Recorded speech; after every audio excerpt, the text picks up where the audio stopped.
Guys, are you ready?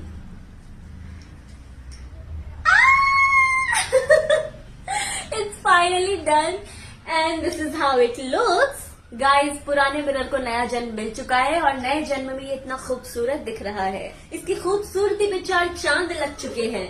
Okay guys, तो आप लोग बोल रहे होंगे कि ये पहले वाला तो ब्लू कलर में दिखता था, तो ब्लू कलर कहाँ गया? मैंने उसको ब्राउन कलर किया क्योंकि ब्लू कलर बहुत पॉप आउट हो रहा था और वो अच्छा नहीं लग रहा था। और मैंने कुछ नहीं बदला है, जो पुराना मिरर था उसको ही ट्रांसफॉर्म किया है। Let's see how it looks in the bathroom.